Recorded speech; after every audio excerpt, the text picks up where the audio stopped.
podcast is part of the Sports Social Podcast Network.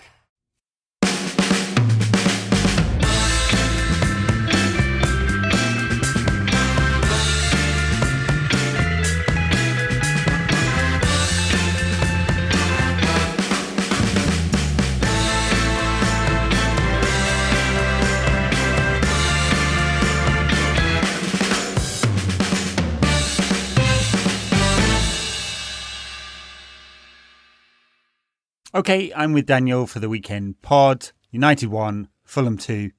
What a nightmare, Daniel. The hope was always with reservations, I think, that, yes, it's better and that is good and we should be able to be a good team.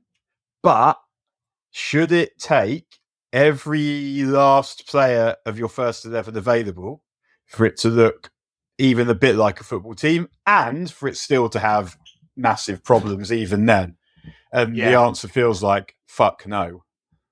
Yeah, you're absolutely right. It's two things. It's the massive drop-off in quality with injured players, but also the same old tactical problems, I think. And I don't know, I can't think of another manager of a leading club who changed their style so much based on the players available to them. Klopp doesn't do it. Guardiola doesn't do it. Postecoglou, maybe Tuchel at Bayern, but he's getting fired, so he's not a great example either, is he? Ten Hag's the standout in this respect. He is, but there's a but. I'm happy to allow him the but. How can you play the football he wants to play when your back four is Maguire, Lindelof, Dalot, and Varane? Yeah, totally. So I'm happy to allow him that, except he didn't have to pick that back four. He chose to. And obviously it wasn't going to be good, whoever it was. But by putting Lindelof at left back, you're pretty much saying we're going to forget mainly about the left-hand side. We're not going to try and build attacks down that side. And I know that he didn't have many good choices. He could have gone Camberwala right back and then played Dalot at left back. I think what I probably would have done, he could have gone Amrabat left back, Dalot right back, and kept the other way around. I mean, I would probably have gone Amrabat right back to try and keep some width, and then gone Dalot at left back, probably that. But I definitely would not have gone Lindelof at left back because we've seen what's happened. What a disaster! When that happens. And then when I saw the team, I thought, well, obviously it'll be Forson down the middle because obviously he's not. I mean, I haven't seen anything from Forson that makes me think he's a United player. I think he looks lovely on the ball, but he looks like a football player. But I haven't seen anything that makes me think he's United quality. So he plays, and I'm assuming, well, he'll be down the middle because why would you not play him? Why would you change the rest? It's working. And then when he's swapped Rashford into the middle, he's put a child on the right wing with no form whatsoever, no record of doing anything, and Garnacho back to the left. And then you're thinking, well, why? If you're going to play one winger who is an actual proper winger, Garnacho, because you're going to play Rashford in the middle, why don't you leave him where he is with the fullback with whom he's built a relationship? Because if you stick him over to the left with Lindelof, you're denying him the ball. Because who's going to help get it to him? And if you're already making changes, forced changes, why are you imposing more changes? And I saw the team and I thought, do you understand why we've been good recently? And obviously good is quite strong, but you know what I mean, better. One of the reasons is balance. It's that Shaw gives you balance on the left and Garnacho gives it you on the right. And then you lose the balance with Shaw, so you play Lindelof, and then you take the balance away on the other side as well by playing a left footer there. All of that is absolutely true, and he unbalanced the entire team by making those changes, and it did seem really weird. But for me, there's just something a bit more fundamental at play as well, and he's never worked this one out all season. And perhaps we thought it would be fixed with the return of Casemiro, but it hasn't been, and that's the giant donut in midfield where they have a high press, and not a well-coordinated one by the standards of modern football either, and then the low defensive block. Because you have to play a low defensive block with Varane and Maguire in the team. And then there's just acres of space between that low block and the forwards, which is why United give away so many shots. And we talked about it on the last pod, I think. 16, 20, 23, 23, 21. And today I think it was 16 shots given away. To teams that aren't any good. I was looking at the data on this one, and United in the top 5 leagues are one of the worst, and not just in the Premier League, amongst the 100 or so in the top 5 leagues for deep ball progressions against and shots in own box. That is, teams are able to get through us into deep areas and take shots in good positions and score over and over again. And it's a season-long problem, and you can't play like that and not lose games. Yeah, I agree. I would say, first of all, with regard to Fulham, let's not forget they were without Palhinha, Willian, and Raul Jimenez. Like three starters. And I mean, Palhinha, their best player by miles, wasn't there. Yeah. And what we're seeing Fulham stride through our midfield with like 1 or 2 passes. And we saw it, as you said, in that first game against Wolves. And part of the problem is the problem that you touched on just before, where you're talking about a low block. So we're pressing high, but we're blocking low. That's a lot of space vertically. So much. For your team that doesn't have elite athletes to cover. In midfield, and I think that might be one reason. I remember me and the mate I was with at Luton was saying, like, Luton looked much fresher at the end. And I think part of it is because the amount of running our players are having to do, because they're having to play a short passing style, which requires a lot of running. But then they're also midfield's empty, so they're running through midfield, back through midfield again, and the pitch that they're tasked to cover is significantly larger than that a lot of the opposition are. And I feel like that maybe is one of the reasons they always look leggy. I mean, they started leggy, they haven't played in a week. And I think we said last time, the starts had actually been quite good recently, but it felt like the start yesterday, first 25 minutes were dreadful. And the kind of thing we've seen a lot of this season. And then I thought it improved a little bit just before half time. But I mean, and I think one thing that is worth mentioning in the first half is Maguire, who, by the way, I would not be picking. I'd be picking Evans at the moment. He manages to get himself booked. And the reason he manages to get himself booked is through his classic overcompensation after lumbering. He lumbers into a challenge. He knows really that he's not getting the ball, but he's sort of put in some of the effort, I guess. Yeah. So you kind of feel like things, well, I might as well try and get the ball then. He stamps on someone's ankle. Yeah. It's an orange card, I think. Like it's not, it really I don't is. think it's a red. I saw Sky compare it to the Gilmore one, which was much higher. It wasn't. Yeah. It was. You shouldn't be sent off. I don't think, for mistiming a tackle like that. Yeah. It wasn't a good tackle. And what happens is he gets his obligatory card, and who knows if that's what comes back to bite us in the arse at the end. Yeah, totally. You would have taken one for the team otherwise. Or self-importance. I found it legitimately funny just how much he got roasted there. Harry looks like he's moving in slow motion as Adama just blasts past him. Kick him up in the air. He's Adama Traore. You're not going to catch him. He might waste it. And then part of me is thinking, hang on, is he in his mind as this happens, having this conversation? Right, but if I kick him, then I'm not going to play in the midweek. Oh, no. Yeah, it's Harry. Of course he was having that mental conversation. Because if he's booked, he boots him, right? If he's booked, he boots him. And he's trying to weigh up in a split second, do I think he's going to score versus I'm going to miss the next game? And, I mean, maybe that's a decision motivated by misplaced loyalty to the team. Or maybe his decision motivated by misplaced loyalty to himself. I mean, who knows what goes through his cavernous Swede during that very small period of time. But kick him. I couldn't believe what I was seeing, that you allow that at that point. Yeah, and Iwobi said afterwards that he did Anana with the eyes. Like Pedro Neto did. Yeah, exactly. It's been really well documented now. He takes a step towards the side he thinks the shot's going to go to, and he goes too early and can't rebalance himself. And it's been really well Alanized, Shearer, that he makes that kind of error, fundamental error in his games. And I think the forwards have cottoned onto that now, because Iwobi said basically afterwards, when questioned, that was the case. Didn't Paul have a hashtag called Alansis many years ago, where even the nicest man in the world was so agitated by Alan Shearer's lack of effort that he constructed an entire thread of total bullshit that he was... I saw this with Joe Cole actually in the week. I was watching Inter, and Joe Cole goes, well, I've not really seen much of Inter this season. I'm sorry. So why are you here? And I actually think that Joe Cole's quite a good pundit, but just in brief parentheses, that was a real... why are you here then? Look, to be fair to Alan Shearer, I think he's taken some of that criticism to heart. Not our criticism, but the general criticism. And he's got so much better. And he did a lot of work to become the pundit he is today. I agree.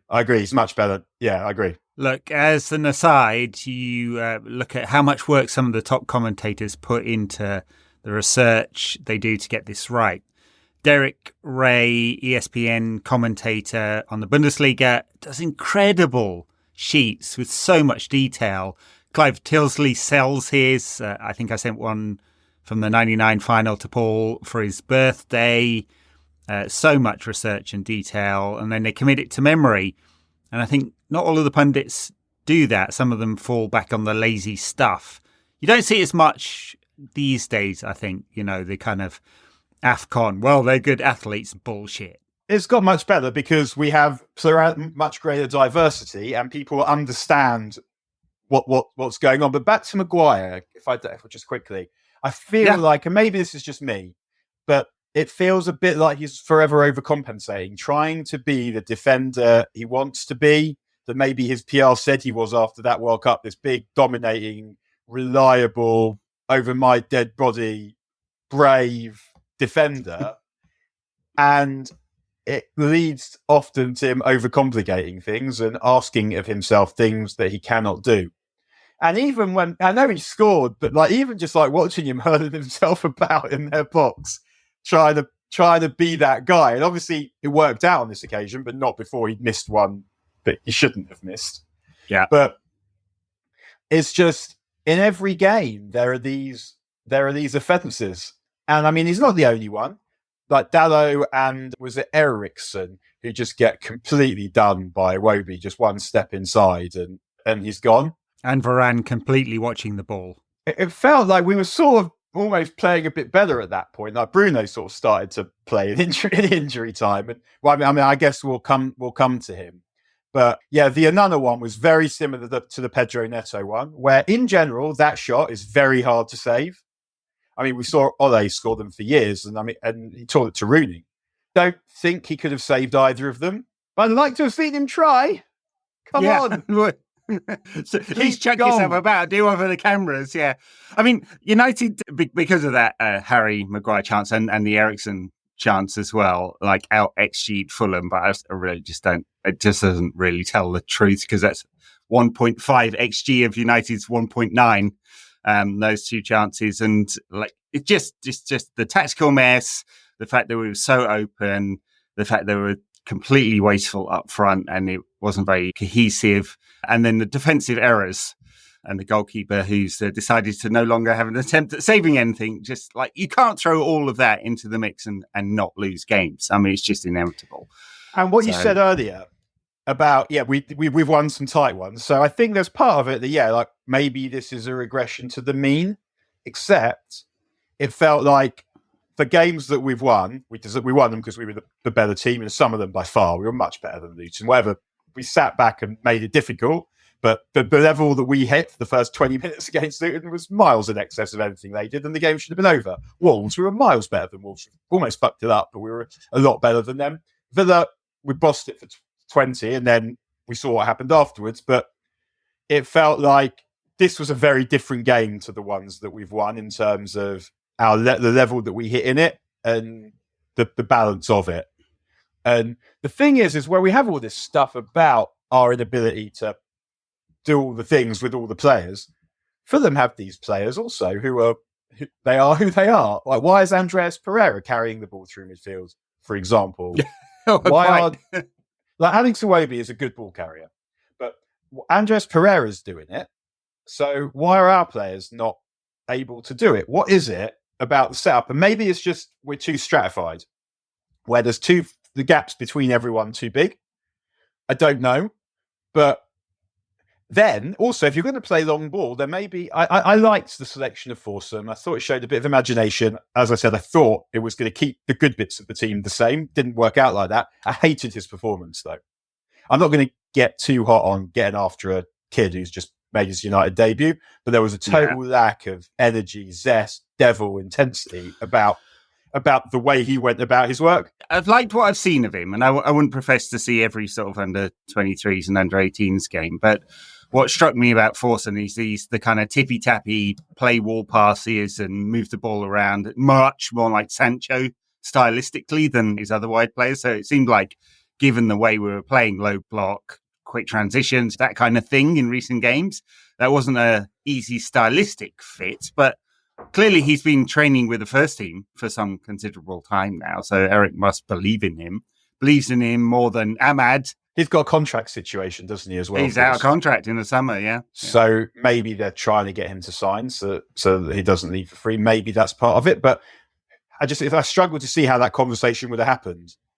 Has someone actually gone to the manager and said, you have to pick this guy, not that guy? Or if it's a choice, maybe pick this one, not that one? Just seems unlikely. No, I'm sure that's not happening. But I mean, it may well be in the back of the manager's mind that he wants to keep him. He believes in him in some way. I mean, it's not like Ahmad has convinced him. Clearly he hasn't. He's not getting any minutes at all. I mean, he had that. He had a game against Forest in the Cup, didn't he? The League Cup. He came on against Forest in the league, and actually in the league, okay. He looked okay when he came on yesterday. I guessed Forson's ahead of him, or perceived to have a greater chance of a United future. Maybe. I mean, Anthony, has he just given up on him now, or hopefully has Uncle Big Sir Jim come in and said, "Don't you know?" Yeah. No. I mean, it doesn't half. Given this result. I think it's very easy to be knee jerk about it and freak out clearly, and Twitter sphere kind of lends to that. But new management team in place, new CEO, director of football's coming in once they finish the negotiations.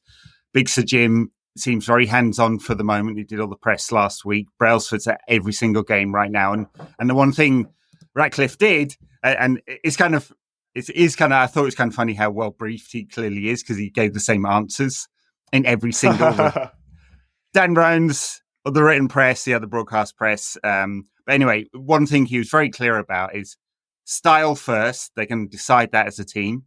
Manager fits into that.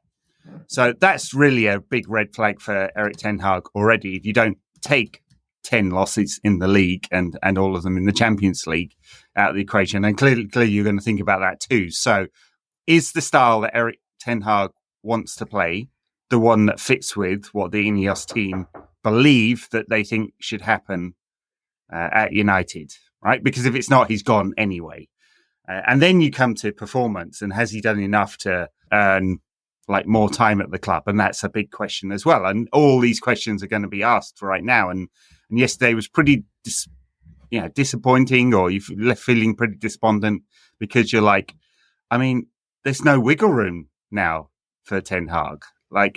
And let alone for United as a club now, I'm just looking at it, 8 points behind Villa in fourth place, because fifth is definitely not guaranteed Champions League football next season, given quite how poor the Premier League's results have been in the Champions League, including our own and Newcastle's. And then Arsenal lost the other night as well. I mean, you talk about where we're going to be next season, and that is kind of the question, isn't it, really? Because we don't know what's going to happen with Ten Hag, but what we do know is that Bayern, Liverpool and Barcelona all want managers. And not only that, they can talk to them. Yeah. Because they know that their current guy is off. Now, it seems unlikely, if you look at who the main guys are, it seems unlikely that Xabi Alonso is going to go to not Bayern or Liverpool. So then you're left with Thiago Motta, Ruben Amorim, who? And I don't think the idea that we don't know if any of these guys will be any good is a reason to keep Ten Hag particularly. But I don't have many others in that. I think there are two things here. That we've got the situation of, are we saying that the only players that can perform his instructions are those 11 that are in his first team, or are they the only ones that can understand them? Because it feels like as soon as he doesn't have that, he changes the approach completely. And you alluded to this before. And obviously we're not good enough to just go and play how we want to play in every game. But it feels like against Fulham at home we should be. And we still, and it feels like we still come down again to that dichotomy between it shouldn't be this bad, but look at the fucking players. How can it not be this bad? And well, I look at this squad and I often think, clearly we know a lot of these players and many of them are not good enough to be at United. But you look at the squad and it's £1 billion squad, and they've got one of the highest wage bills in world football. And you can't help but think, surely this is good enough to be in the top 4 best teams in the country, surely. And it's most definitely better than the team Fulham put out yesterday. And so something's going desperately wrong there. And like, of course, if they're doing root and branch analysis of the club, which they are clearly doing, because Sir Jim was very clear in all his interviews this week that he considers the last 11 years to be a complete failure. And he's looking at Liverpool and City as the benchmarks of where United need to be, which, it's a bitter pill to swallow as a United fan. But there's no, I'm not having that. There's no perch. Liverpool are not on any fucking perch anymore. They're not on a perch. Wherever they might be, is not on a perch. I was thinking that when he said that, I was like, hang on, 1 Premier League title in the 9 years that Klopp's been at Liverpool or whatever it is. Yeah, it's not much of a perch, but yeah, it's certainly been, generally speaking, better than United, say, for a couple of seasons. And anyway, look, the point being, they are being meticulous about the analysis of the club. He said very, very clearly that they're going to get the structure around the manager and the results will fall out the bottom, quote unquote. And it's about getting it right top down and then going with the manager. And the manager has to fit into the style they deem appropriate for a club like United, right? And all of that should be a big, big, big red flag to Ten Hag. And that's aside from all the results, which are crap. Aside from all the results. Who is they? So I've got a question here. So Jim Ratcliffe doesn't know anything about football. Yeah. In that way. Verada, is he your guy who's picking your style? Is he a football guy? Is Daniel Ashworth, sorry. Is he a football guy who's going to be right? This is who actually are the football brains that are taking this view? Yeah, well, clearly Brailsford is looking at the analysis. I don't think he's going to be picking the manager. And they've kind of talked about this in some of the interviews. And they've talked about the mistakes they made at Nice as well. And they made a lot of mistakes at Nice. And it's better this season, although they've just lost 4 in the last 5. So, maybe. So, yes, I think it's going to be Barada, who's at City for 12 years, but obviously in mostly commercial and marketing and then operational roles. Ashworth, who's obviously been around football for a very long time, although if he picks that twat Potter to be at United, he's going to get eaten up within a few months, isn't he? Whoever's coming on the technical director side, it looks like it's Wilcox.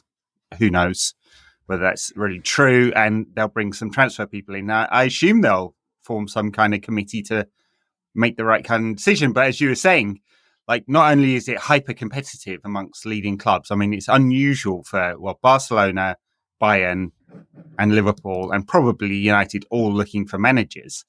And so it doesn't half make you think, well, United probably need to act quickly here, but they can't because they haven't made the decision to fire Ten Hag yet. And if it's based on getting into the Champions League or not, I'm not saying it is, but it might be, then they may well be waiting till the end of the season while Bayern, Barcelona and Liverpool plan. So does that mean we get the 4th best available this summer?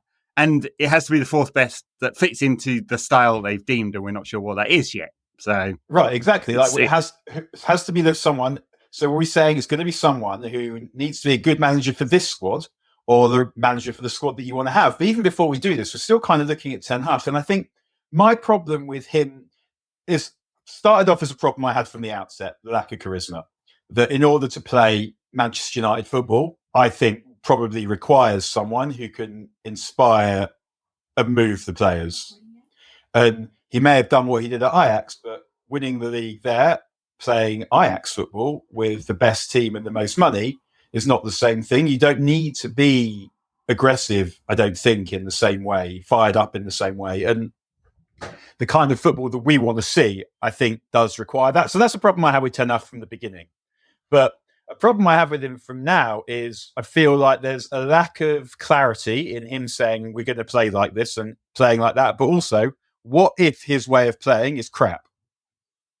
And what we've seen so far, it is at best not clear whether the way that he wants to play is going to work in Euroleague. And currently it works sometimes, but it doesn't work other times. And yesterday was a classic one of those games where it looked like we were just assuming or hoping that one of the quality players was going to do something. And that will work sometimes. And that's the manager. Kind of felt like that was his approach. But both for the players, the way that they played in injury time and after they scored, you're kind of thinking, what happened to you before this? Do you guys think that you're good enough to play within yourselves and win games? No way you think that, but maybe they do. And this is so, but back to exactly like what we really need is we need someone to take us through Ten Hag's method. Like meet Ten Hag to say, this is how I want to play. Like, because what if they were to go to him and say, listen, we will back you, but it's all on you now. But you have to tell us what you want and what it is. Like that may happen behind closed doors, but until we know, like if you money no object or whatever, what do you want your team to look like? Yeah. And what he's done with and to this team is still not clear. And then who's going to be the person evaluating whether what he wants to do works or not? And it has to be, feels like it has to be quite precise, because what he does just completely differs from like how many, like he's used all these different centre-back pairings, and part of that's to do with injury, but not all of it's to do with injury. If you want to play possession football, then maybe play Johnny Evans. But then I think that he is a better passer than Varane. He is a better passer than Varane, but I mean, you have to play Varane because he can actually defend. He's a better passer than Maguire, more composed than Maguire as well. What's the evidence that he wants to play possession football? Like, I think he gave up on that idea when he bought Casemiro and not Frankie de Jong. And I say when the club. And it's clear now, in retrospect, they could never have done the deal for Frankie de Jong. De Jong didn't want to move, even if Barcelona were willing to sell. And he brought Casemiro in, completely different profile of player. And we've never seen it ever since. And certainly not this season. I mean, United are miles off in terms of possession dominance than Ajax were under Ten Hag. He said it. He said it at the beginning of the season. World class in transitions. The problem he's had is he wants low block, high press, and transitions, and it all doesn't fit together. Right. And so then again, like we come back to it, like where are you going with the team? And apparently, like when he got the job, he gave some whole breakdown about what he wanted. And then a couple of bad results, did he just say, that's not workable here, it's not workable ever? We sort of know what he wants. But we know what he wants in an ideal sense, which he can't. But we don't know exactly, I guess, what he wants in this current English Premier League. And yeah, well, he also said, if you remember at the beginning of the season, when asked about the Ajax style, he said, no, not with this squad, right? So, like, what we know is what he thinks he can't do. And we may have a sense of what he maybe wants, but there's no actual evidence for it. So we're more left with this kind of notion that perhaps once upon a time he wanted a possession dominant side, doesn't want it now. So are we saying that our goal, which is the stated goal of the new management team to get back to the top of European and English football, is to play in a reactive style? It's been quite a long time since a reactive manager won the Premier League. If you think about that reactive side, like Mourinho's Chelsea, let's say, they were reactive in the big games. They weren't fucking reactive against Fulham at home. No, not at all. It's got 100 goals. They were ball dominant. They were ball dominant when they were playing the teams that they thought they could deal with. They were ball dominant in all those games. Yeah. And what we're seeing United play like the inferior team against teams to whom they're superior, to use their superior counter-attackers, basically. Mm-hmm. And I guess maybe that's what he feels he's got to do to get into the top four and to keep his job. But I think that if we lose another one, if we lose Derby and City and Villa and Tottenham win, then it feels like the only way he's got to keep his job is say, right, I'm only picking players that are going to be here next season now, and try and generate some momentum and some positivity that way. Yeah, and I'm not even sure if it would do it. I mean, it is so tight now in terms of, I think 8 points in, is it 11 games left or 12? And within that, we've got to play Liverpool, Arsenal and City. It's not to say we'll lose all of those, but clearly, we don't exactly have the best record against the larger sides under Ten Hag, although some of those are at home, aren't they? But it's almost, you're almost saying they probably have to win the other 8. Let's say. I mean, the home record in the big games against Ten Hag so far isn't bad, but it's probably because we haven't played anyone good at home yet this season, and last season wasn't bad. Be Arsenal and Liverpool and City at home last season. Yeah, and then you're coming back to the point before about the coefficients, and if we're saying it's probably too difficult to make 8 points up on Villa, I mean, it's fucking ridiculous, isn't it? That we've just beaten these twats twice in the last couple of months, and we're still 8 points behind Villa, Aston Villa. So this, it's like, or if I was putting money on it, which I haven't, but maybe I should, I would say it's very small odds that Ten Hag is at the club next season. But then it comes back to if that's going to be the calculation, and there are some smart people coming into the club now, and they're moving very aggressively in Yas, why would they delay this decision? And they probably will be using back channels to assess who's the right manager, who's the best available manager that fits the style that they want to play. And we're not sure what that is yet. Right. I guess you wait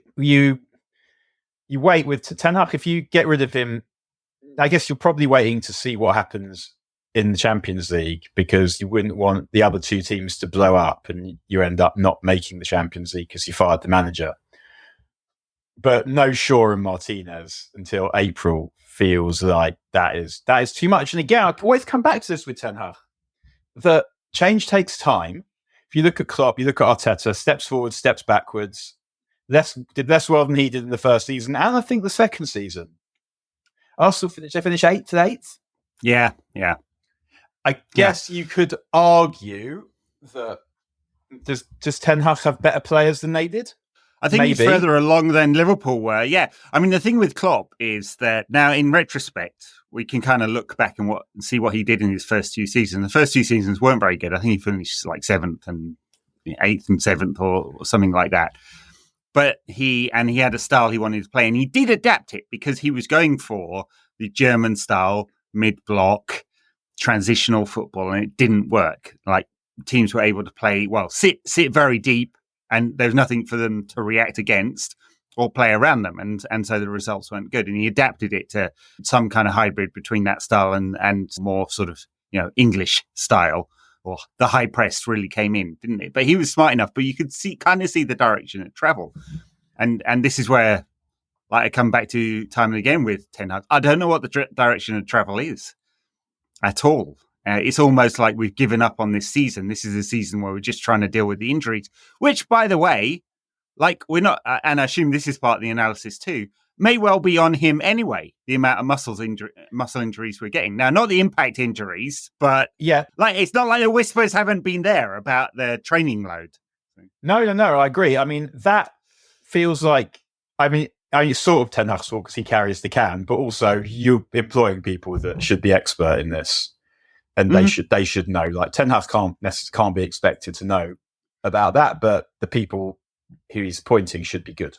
And they will do, because it's the periodization, like, methodology around training. They will have red, green, amber zone on game and training load for every single player. And they'll adjust individual training sessions as a result. And now the sports science team and department medical team, which they're completely revamping, of course, are they saying, he's close to the edge and Ten Hag's going for it anyway? And when Højlund got injured in training in midweek, and a small muscle injury, he said, well, the intensity we have to play at... Sorry, a small muscle injury. Oh, jeez. Hey, how do you know? It might be a big one. Right, but I'm sure it is, but compared to the rest of him. True. So he said the intensity with which we have to play, and he's kind of like, he's alluding to what a lot of people have been saying about the training at United is very intense, and that's part of what he wants. He wants a very fit squad that can perform to the sort of levels of intense high pressing that he wants. Except we're not really seeing that a lot of the time, are we? No, and I mean, a lot of contradictions. Yeah, the loads. You would think that the performances we're seeing out of Bruno Fernandes are partly to do with how hard he's had to work in the last few years. I mean, I feel for him. I mean, I know a lot of United fans have enough of him. For me, I just see a guy who's given everything for the last 3 seasons, and it might just be passing him by. His career, like we might have seen the best of him, but also he might have seen the best of himself. For what? Maybe he's still the leading shot creator, creating actions. That's what it's called in the Opta database. He's still the leader in the Premier League this season, right? So he's still creating a lot of chances or shots, not always high quality with United. So like he's still creating something, but yeah, I would agree that his performance levels he's not scoring, and the performance levels overall are not of the highest caliber. But of course, that's set in the context of it being a crap team as well. I don't really pay much attention to, I mean, although I am way too online and on Twitter far too much, I don't pay attention to like the general noise around that, because there's a lot of idiots that are just like, Bruno's crap, Rashford's crap, list 12 players they want to bin off as if that's how you play football or build a squad. You can just like bin off 20 players in a summer and bring in 20 new ones. So I don't know whether we should pay attention to that. But clearly, I mean, if a new manager comes in and if the style is of whatever format, which Sir Jim didn't say, but if it is a possession dominant style and they go for a possession dominant manager, then there will be a question about Bruno, because I don't know whether you can play Bruno in that possession dominant style and have him create all those chances. You could play him at 8 and go, hey, we've got an 8 now, and Bruno, you're not that creative player anymore. Or you get 2 really physical players in central midfield, and then you can do it like that. So, yeah, I mean, I think that would be my approach probably. I don't think that Bruno, you necessarily can't have him in this kind of team. You just need to build around that. I think that if we're saying he's going to be a number 8, part of me is like, probably get someone better. Yeah, I mean, he's absolutely brilliant in a team that functions around him as a number 10. Of course, like during his time at United, he's so rarely had a team that functions around him. You know? And he was so good for Ole in a team that was actually that really good transition team that Ten Hag's trying to make United now. Ole hasn't got a job, and he's waiting there. Apparently, so Andy Mitten says he's your vibes guy. Jobs down. So, he's your vibes guy. You get rid of Ten Hag because you're getting someone new, and then you bring Ole in and give it Ole till the end of the season and snaffle the FA Cup. Yeah, maybe. Ole gets his trophy, and then we get our new manager, and everyone's happy. I don't know whether the logic stacks up or not, but the vibes do, and I wouldn't mind it just for the vibes. And just see Ole again.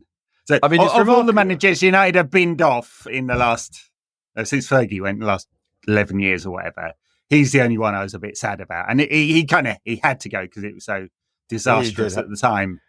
And yeah, with that midfield 4-1 at Watford. Yeah. But I guess there was also pandemic football, but he got, with a terrible midfield, he had us scoring loads of goals and smashing crap teams. And Ten Hag hasn't done that. I don't know. I mean, it's mad, really, that on the day he scores United's only goal, I still think yet less of Harry Maguire today than I did yesterday, even though he scored United's only goal. Is really...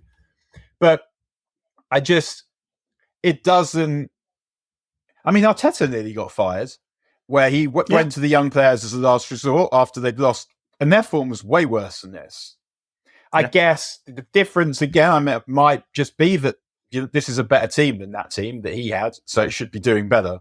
And what would it look like if you brought another manager in who with this squad? Would they be able to play out from the back? I mean, I think if you let's just say they want a possession dominant style. And look, by the way, if you look at the odds for the next United manager, they're all over the place, right? In terms of style of manager. So you can start naming names, but that's what United have done for the last 10 years. They've gone for the big name manager. Yeah. Who's the best at the time. Or who was the best previously. Sir Jim has said this. He said this was wrong. I mean, he's clearly been briefed by his team, because I'm not going to pretend a private equity guy who's built chemicals companies like suddenly the world expert on football. But clearly his team has said they're going between styles all of the time. We're going to pick a defined style. So is it high pressing, intense Nagelsmann? Is it high possession dominance, De Zerbi? Like, what is it? But if you have the latter, possession dominance, this squad does not fit. We know. So here's the But we can't do the physical thing either. And so here's the problem: is because I would like the kind of United football that Uncle Big Sir Jim wants to watch is not Guardiola football. I wouldn't have thought, and it's going to need some physical presence. But when you talk about possession dominance, for me anyway, I guess I'm kind of assuming Guardiola, but Klopp's Liverpool were also possession dominant. That's just true. In a different way, but we don't have the players for that either.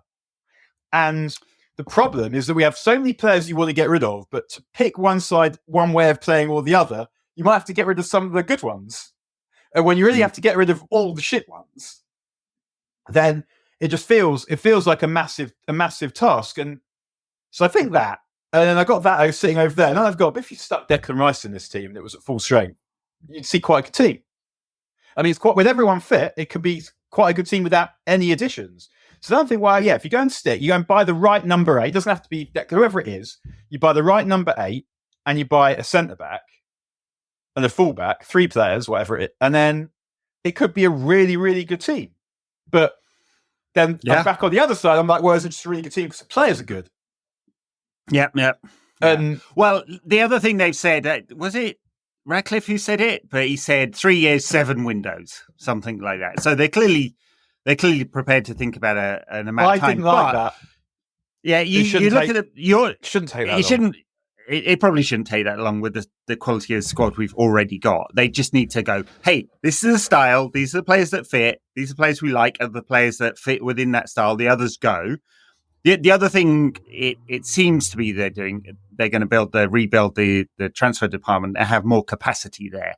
I mean, they haven't fired Murtaugh yet, but I assume that's only a matter of time. It's nuts that not buying players because you don't have fucking capacity. What? The United side. We didn't have time to not use the money that we got from Fred on Amrabat. Like, that is one of the all. I don't want to see that guy, but what was the point? Why do we have him if he's not going to use him now? Why? What was the point of him, and why do we have him?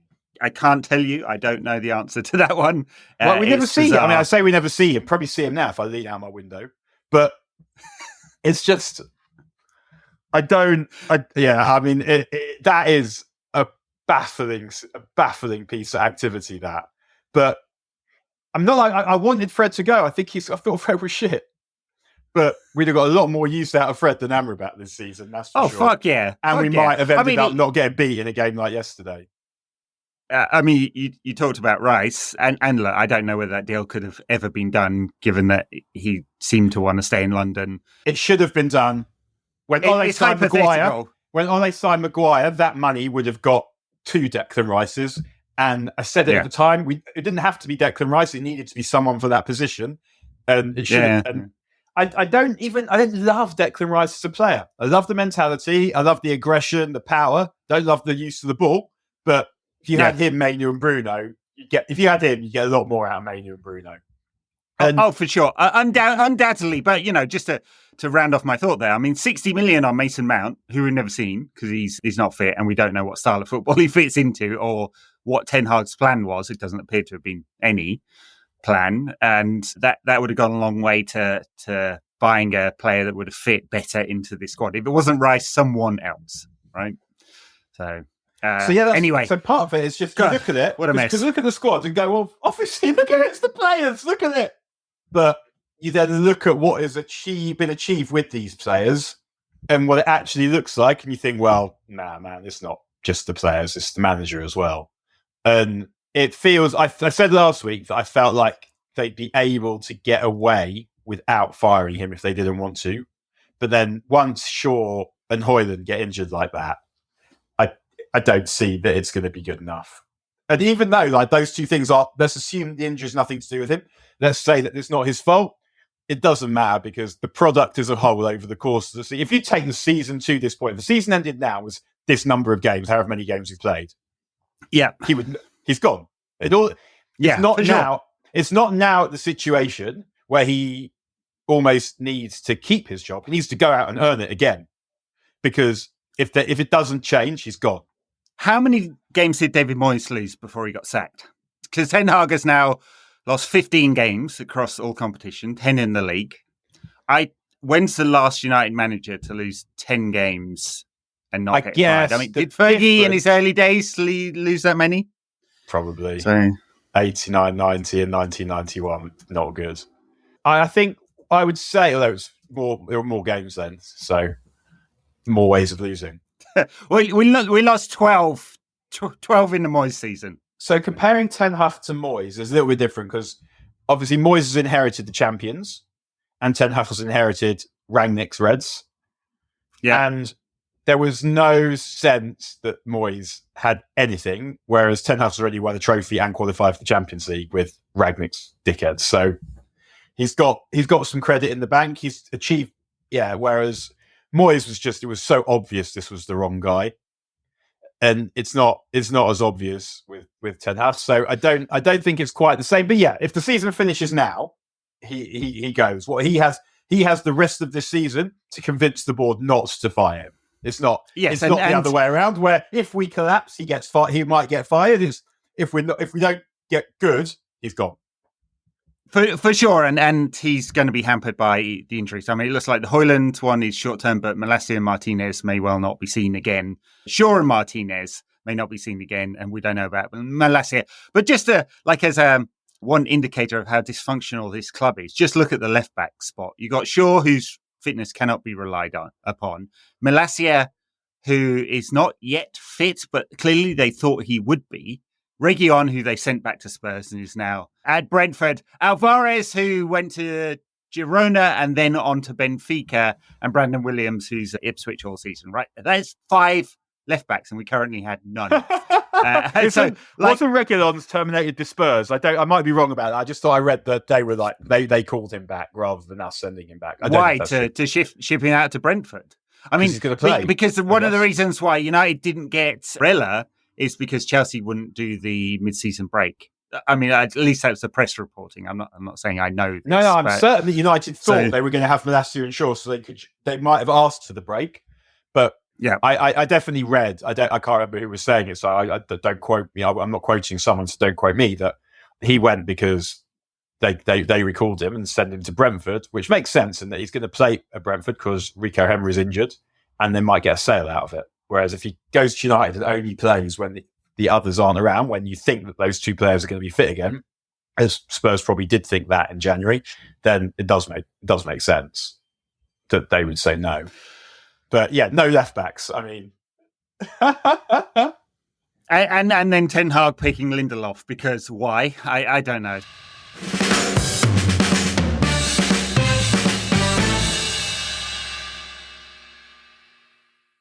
Let's move on from this delightful stuff. Ten Hag has got another opportunity to save his job, I guess, and that's the FA Cup. United away at Forest in midweek. I don't like the FA Cup in midweek. I think it should always be played on the weekend. But there's old man Ed talking there. I also have that energy, but I like this one. I think this is good because, I mean, I don't like it because the Cup quarter-final was always the weekend of my birthday. And I've lost that now. And that was just, I always knew roughly what would be going on my birthday. But yeah, like United playing the Cup quarter-final on my birthday, or not playing also. But I like it because I like a midweek Cup game with a Cup allocation is good. And I know what you mean about Saturdays, but it does feel like, much as we like, people, particularly those of us who grew up with the FA Cup, want it to retain its magic. It has gone a little bit stale. And I felt like, definitely, I can't remember what happened last year, but the first year of that, we really got some really good games.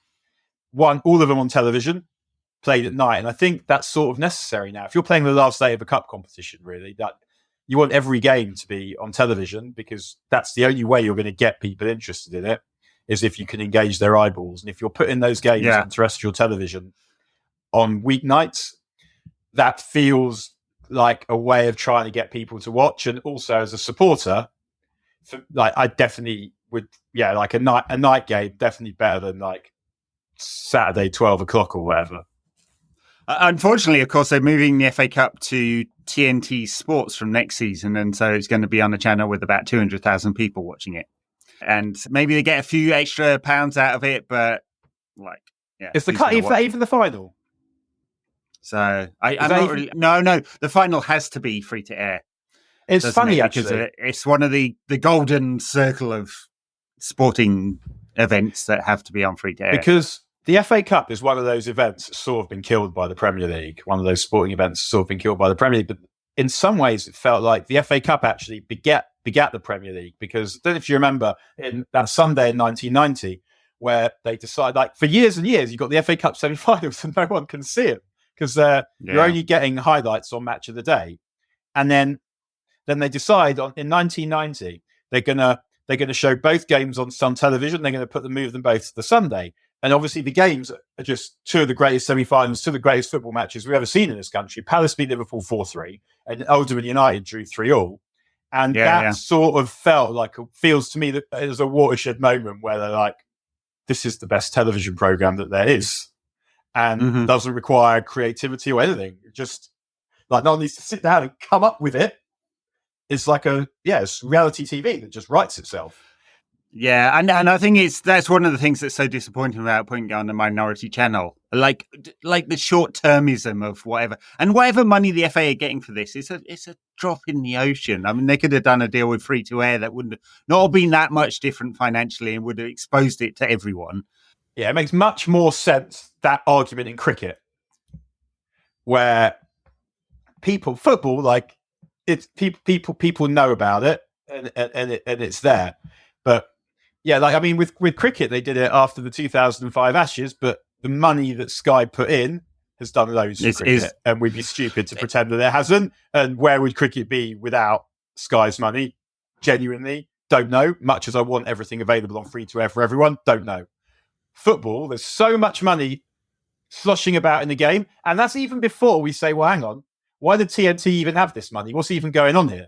And what's actually going on is BT decided to spend money that they had from a historical monopoly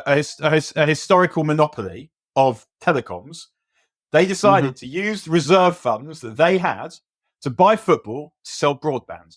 And then that didn't work out. They binned off their media unit. And in almost every industry in the world, competition is good. But when it comes to televised sport, it is bad.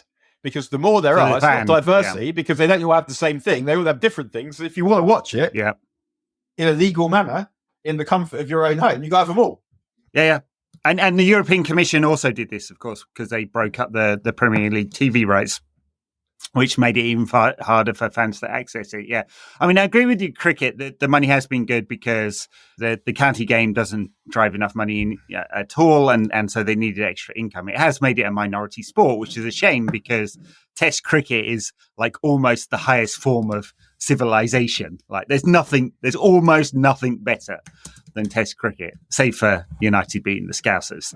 And we're although England are probably going to lose this next Test, we have seen an incredible series out in India in terms of the quality and the drama. We saw that with Test cricket in the summer. Anyway, I don't want to go on about cricket too often because people don't tune in for that. But yeah, it's a real shame that the Cup will only be viewed by a minority of people from next season. We're playing Forest. Mixed bag from Forest recently. They got hammered by Villa. Will they even be focused on this? Because their priority really should be not getting relegated, given that they might be getting a 10-point penalty. In a season where it's never been as easy to avoid relegation, perhaps. Yeah, two teams are so shit, and Everton have been docked points. But, I mean, we should beat Forest. I think that we do need to do something with the team. Like, you can't have Lindelof at left back like that again. And I think, and you need Rashford on the left, Garnacho on the right, and go from there, whether it's McTominay, Ahmad, whoever you do it, almost don't really care who it is. Just get the players that have been making this good stuff happen in the right place. I'd also get rid of Maguire and say Evans. I've had enough of Maguire. Just, even there was that bit yesterday where he does he gets there, goes down the left wing. And he's just like, go on then. But we should beat Forest, but we should beat most of the teams in the league, and whether we do or whether we just lost to Forest not long ago, so I mean we should. That was dreadful. Yeah. That was dreadful. That Forest performance. Yeah, we'll see. So if Lindelof is in the team at left back again, it'll be like almost a cry for help. I mean, like when Mourinho put McTominay in a back three at West Ham, you're like, you just want to get fired, don't you? Like you look at that and go, yeah, right. You're looking for the payoff. If he does it, he deserves the sack, honestly. I mean, I also think someone should be saying to Ten Hag, listen, like, this is where we are. This is how it's good. You will get fired if it's crap at the end of the season. So do what you want to do. And if it looks like the right thing, we'll back you. Well, he keeps saying, Ten Hag, he keeps insisting that he's had a lot of conversations with the new team and they're all on the same page. I mean, I guess Uncle Big Sir Jim, though, did say that he wanted... What did he say? I don't remember what he said. He said a lot of stuff. But they've been totally ruthless. Say. I mean... I remember what he said about Mason Greenwood. That I remember. That was not acceptable. What? No, although reading between the lines, I'm not going to defend him because I might have been think legal. He should have said... Yeah, like reading between the lines, I think what he basically said is, look, we are not being beholden to a decision that's been made by the guy we just binned off, right? Because they fired Arnold within a microsecond of agreeing that the deal had been done. I mean, it took a while to dot the I's and cross the T's. So I think they're saying that. We're going to look at it again. Of course, the only acceptable decision is for them to sell Greenwood. Right? It's not like there is an acceptable way of getting him back into the team and they will discover this. But I'll give them the benefit of the doubt in that I think they're saying they want to make their own decision and not be beholden to what. The formulation of words. It wasn't good. Was not good. It wasn't good at all. It didn't.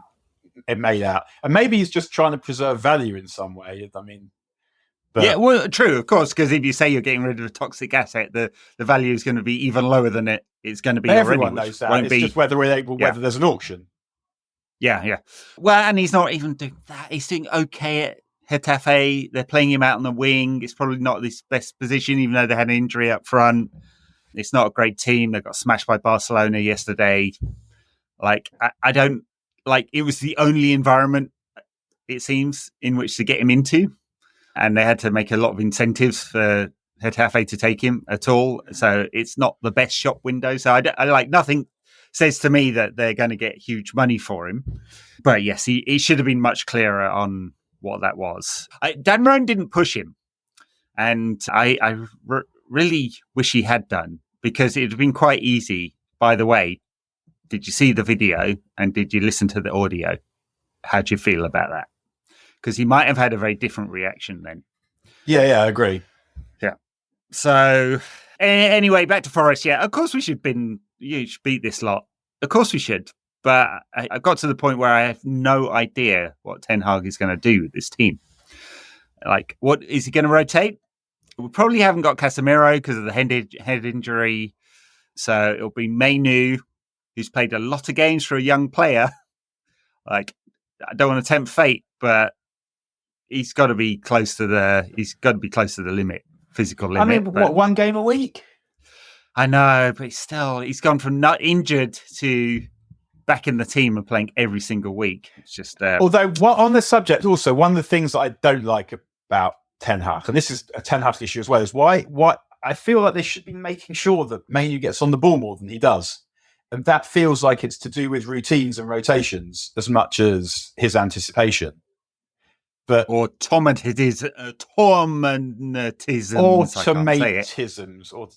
Automatisms. There you go. Yes. But we don't see that, and another issue. There's a long list of reasons why Ten Hag shouldn't be the United manager, and the one that says he should be is that he had a good record in the past. So no, he's good, and he did some good stuff. Ridiculous injuries. It was massively shit, and repairing that takes time. And we shouldn't expect it to just be totally upward gradient all the way. Agree with all of that.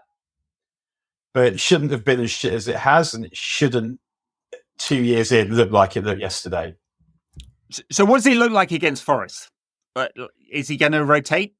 He's going to have to bring another midfielder in. So Scott McTominay is going to start, I imagine. Does your wish for Harry to get binned off? I don't think he'll bin Maguire. I do think he'll change the left back. As he should. But then the question is, who? So Johnny Evans comes in for Maguire. I don't think Maguire starts. Maguire starts with Evans. Varane gets a rest. Dalot goes to left back. Who plays at right back? No idea. Kwambala could do it. Kwambala probably. Yeah, it'll be. Yeah, Kwambala. McTominay comes into midfield. Will he do something interesting with the forwards? I mean, Højlund won't be back, so he'll probably play Rashford down the middle again, even though it doesn't work for him, or Garnacho. Forson didn't do anything, so he probably won't start. So Anthony starts, and Rashford down the middle and Garnacho on the left. Yeah, that looks like something like that is probably the team. Yeah, I agree. I mean, I think Forest will be up for it because maybe the manager will rest players. That would be helpful because ultimately they have spent a shitload of money to go down, and they can't really have that. But it's like all the games we keep saying is if United play reasonably, they'll win, and if they don't, then they probably won't. And I don't know what if it doesn't look good, it'll look dreadful. If they win, it still probably won't look good. And we shouldn't Mark Robins for the win. Yeah. All right, we'll leave it there. The problem he has also is that you mentioned Mark Robins is he's not going to get to play Crystal Palace in the final probably, or Oldham in the semi-final. The teams left in the cup, most of the good teams are left. I'm hoping Liverpool play an extra time right now, are tired in midweek. But Chelsea is starting to get good. No, they're out. City knocked them out, didn't they? But most of the teams left are quite good, I think. Yeah. So you're not. Spurs are out. But City is still in it. Arsenal are out. Right. So we've got Liverpool. Hopefully Liverpool get knocked out midweek. I forget who they're playing now. Chelsea Leeds. City obviously didn't beat them. They beat them in the other cup. Blackburn Newcastle. Chelsea Leeds. Forest United. Luton Man City. Radiantic special there. Bournemouth Leicester and Coventry Maidstone. So I think what we've got here is because what you've got the better teams, United, Chelsea, City, Newcastle, are all drawn against teams they should beat. But I mean, United could obviously lose to Bournemouth or Leicester also. But it feels like the quarterfinals will be quite strong because it will be Chelsea, Newcastle, City, and then there's so you could end up getting someone quite good then. And that so wait there, are Liverpool out of the FA Cup? I forget. This is how much attention I've been paying apparently. Are Liverpool out of the FA Cup? No, they're home to Southampton and Wolves are home to Brighton. They only read out 6 matches. There we go. There's enough in the cup so that you get into trouble if you don't. If you win this one, you can still quite easily come unstuck. It's not unlikely to be a Mark Robins moment. And I feel that the way I feel now, even winning the cup wouldn't be necessarily enough. If we don't qualify for the Champions League and we spend March and April playing really good, enterprising football, and play the same way in every game, and it looks good, then even if we don't win the cup, I would think about retaining Ten Hag. But if we see the football that we've seen, sometimes good, sometimes not, no apparent method that we stick to, and we win the cup, I still wouldn't keep Ten Hag. And he's out of contract in 2025, so the keeping Ten Hag is really about giving me a new contract. Otherwise, you've got a lame duck for next season, and that's not really acceptable. All right, we'll leave it there. Thank you, everyone, for listening to us ramble on about that nonsense. United, come on, give us something against Forest. Thanks a lot. Bye now. Please.